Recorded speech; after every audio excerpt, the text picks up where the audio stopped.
Hello friends,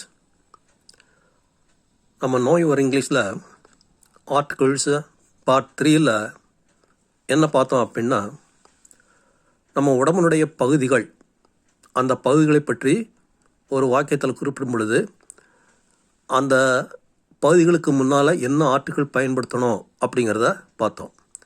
இப்போது part 4ல் என்ன பார்க்க போகிறோம் அப்படின்னா, உடம்புக்கு வரக்கூடிய நோய்கள், அந்த நோய்கள் குறிப்பிடும் பொழுது அந்த நோய்களுக்கு முன்னால் என்ன ஆர்டிகிள் பயன்படுத்தணும் அப்படிங்கிறத பற்றி தான் இப்போ பார்க்க போகிறோம்.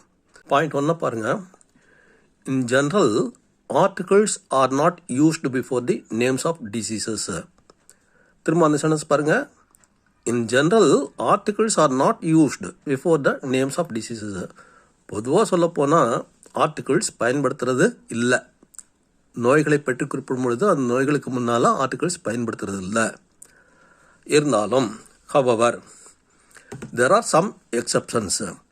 இருந்தாலும் சில விதிவிலக்குகள் இருக்குது. என்ன? such as when referring to traditional diseases or infectious diseases. அப்படின்னா என்ன அர்த்தம்? when referring to traditional diseases, பரம்பரை வியாதிகள், அல்லது infectious diseases அப்படின்னா தொற்று வியாதிகள், அவைகளை பற்றி குறிப்பிடும் பொழுது நம்ம ஆர்டிகிள்ஸ் பயன்படுத்தணும். அது எக்ஸாம்பிள்ஸ் கொடுத்துருக்காங்க பாருங்கள். கொடுத்துருக்காங்க பாருங்கள். Diseases that do not take an article. எந்தெந்த வியாதிகளுக்கு முன்னால் ஆர்டிகிள்ஸ் வருவதில்லை அப்படிங்கிறது சொல்லியிருக்காங்க. என்னென்ன டிசீசஸ் அப்படின்னா, appendicitis, anaemia, diabetes, influenza, pneumonia, polio, heart trouble and acne. இந்த மாதிரி டிசீசஸ் வந்துச்சுன்னா அந்த டிசீஸை ஒரு குறிப்பிடும் பொழுது அந்த முன்னால் நம்ம ஆர்டிகிள் பயன்படுத்த வேண்டாம். இப்போ சென்டென்ஸ் பாருங்கள். I have heart trouble, polio, pneumonia, acne. I have heart trouble. Heart ட்ரபிளுக்கு முன்னால், அல்லது போலியோக்கு முன்னால், நிமோனியாவுக்கு முன்னால், அக்கினுக்கு முன்னால் எந்த விதமான ஆர்டிகிள் இல்லை. அதனால் இந்த மாதிரி டிசீஸ் வந்துச்சுன்னா அந்த மாதிரி டிசீஸை குறிப்பிடும் பொழுது நம்ம ஆர்டிகிள் பயன்படுத்த தேவையில்லை. பாயிண்ட் பியை பாருங்கள். Diseases that may take an article. எந்தெந்த டிசீஸ்க்கு முன்னால் ஆர்டிகிள் பயன்படுத்தணும் அப்படிங்கிறது கொடுத்துருக்காங்க. என்னென்ன டிசீசஸ் அப்படின்னா, the flu, the measles, the mumps, the chicken pox, the hiccups, the plague, a cold, a toothache, a headache and a cough. அப்போது இந்த டிசீசஸ் எல்லாமே பெரும்பாலும் தொற்று வியாதி அல்லது பரம்பரை வியாதியாக இருக்கும்.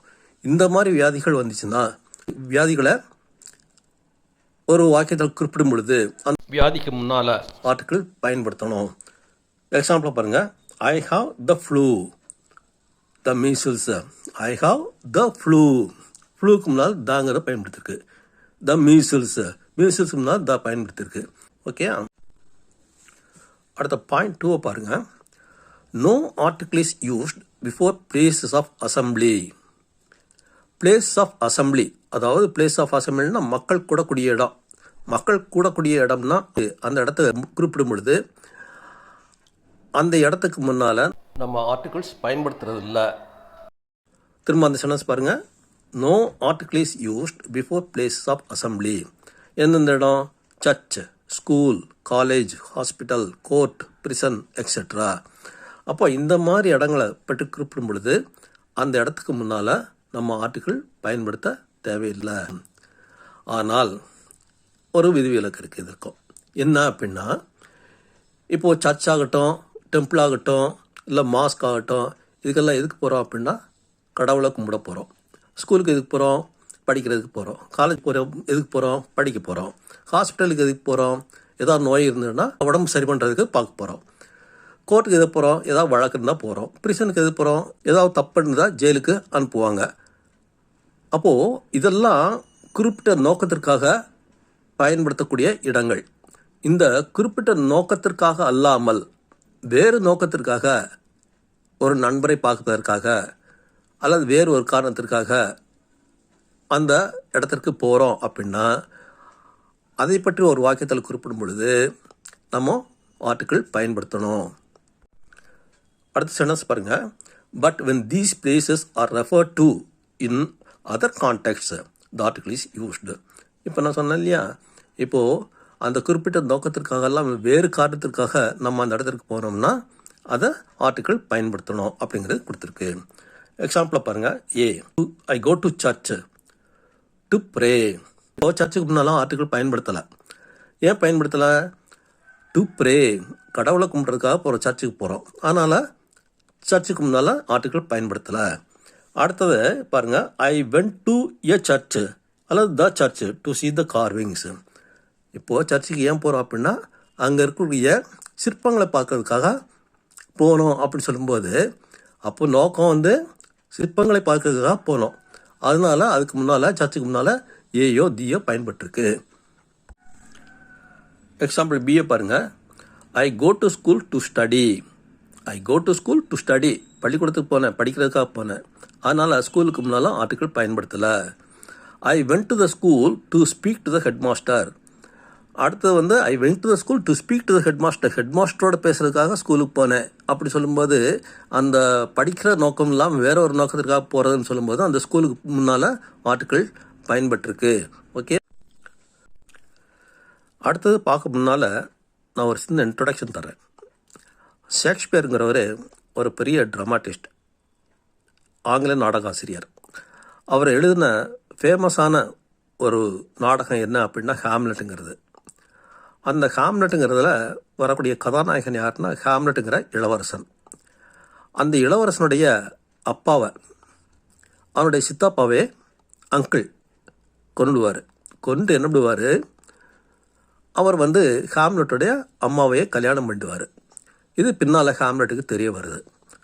தெரிஞ்ச உடனே ஒரு சமயம் ஹாம்லெட்டோடைய கனவுல வந்து அவங்க அப்பா, இறந்து போன அப்பா வந்து பேயா வந்து எப்படியாவது உன்னுடைய சித்தப்பாவை பழி தீக்கணும் அப்படின்னு சொல்லிட்டு போயிடுவார், கொல்லணும் அப்படின்னு சொல்லிட்டு போயிடுவார்.